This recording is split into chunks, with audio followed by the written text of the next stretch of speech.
Oh, lovely. Adding insult to injury. Pretty much. So we've been talking about the common cold, which is usually mild. But the sources also brought up Ebola. That's a completely different league, isn't it? Absolutely. A stark contrast.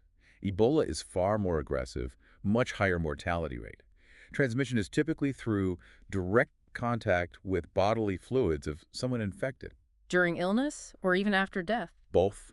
Burial ceremonies have unfortunately been sources of transmission, and in healthcare settings without strict protection. And the illness itself.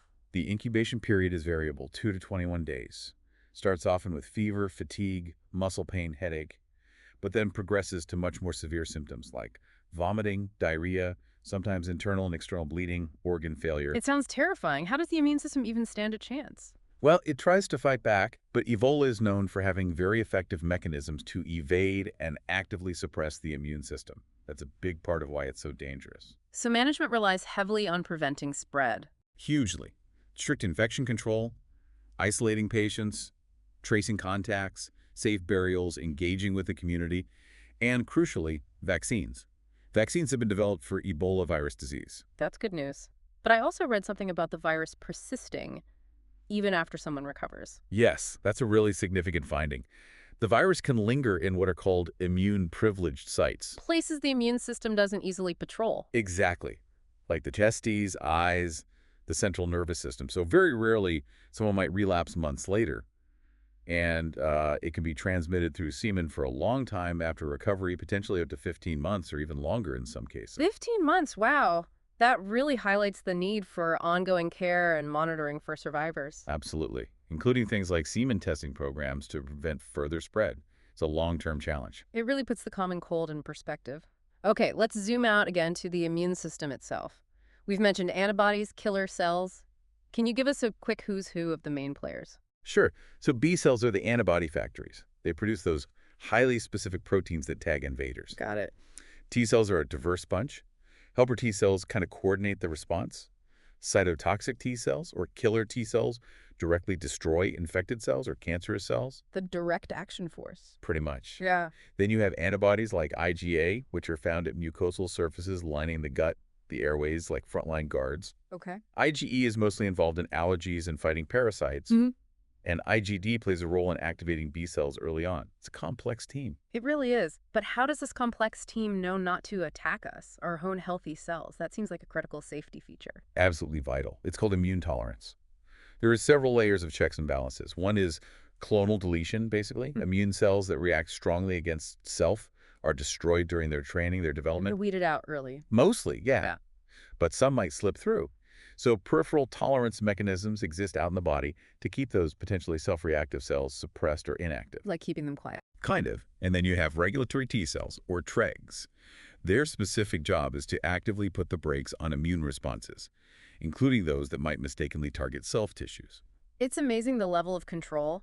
But as we've seen, viruses don't just sit there. They have ways to evade all this, right? Oh, definitely. They've co-evolved with us. They have a whole bag of tricks, viral escape mechanisms. Like what? Well, one common tactic is messing with MHC class I molecules. Remember those? The ones that display bits of protein from inside the cell on the surface. Yeah, the show your ID molecules. Right. Viruses can reduce the number of these MHC molecules on an infected cell's surface, basically trying to become invisible to killer T cells. Hiding their flags. Clever. Very. Others can trap those MHC peptide complexes inside the cell so they never even reach the surface.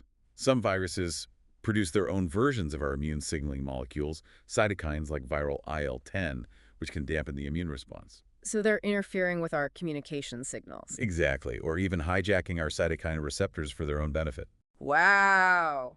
It's an arms race. I also saw a term, original antigenic sin. What's that about? Ah, yes. That's a fascinating phenomenon. It basically means that when your immune system encounters a virus that's similar to one it's seen before but slightly different, say a new flu strain, Yeah. it tends to mount its strongest response based on the memory of the first version it encountered. Even if that's not the perfect response for the new version. Right. It recalls the original sin, the first encounter, sometimes at the expense of making the best possible response to the subtle differences in the new variant. Interesting. That could explain why catching flu variants is still possible. That's one factor, Uh, yeah. Which leads us back nicely to vaccines and their challenges. We know the basic idea is to prime the immune system safely, right? Show it a piece of the virus or bacterium so it builds defenses without causing illness. That's the core principle. Generate antibodies, create memory cells, so if the real pathogen shows up, the body's ready for a swift, strong response. But when a totally new virus emerges, like Ebola, Zika, SARS, COVID-19, developing a vaccine quickly must be incredibly hard. Immensely. There's the scientific challenge of just understanding the new virus and how to target it effectively.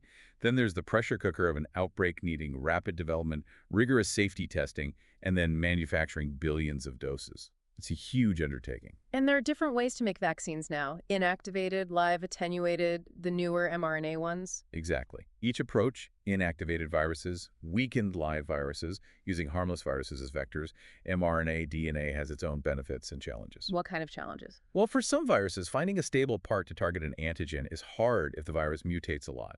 And then there's the potential issue we touched on briefly, antibody-dependent enhancement, or ADE. Right, where the antibodies might actually help the virus infect cells. Yes.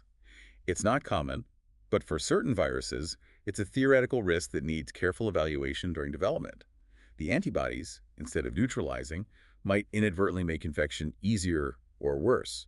It's been a concern for dengue vaccine development, for instance. It really highlights the complexity. And going back to the common cold, that review you mentioned, it basically said existing cold vaccines aren't really proven effective. That's the gist, yeah. The Cochrane Review looked at the available evidence and found it was pretty limited and didn't show a clear, consistent benefit for the vaccines studied so far.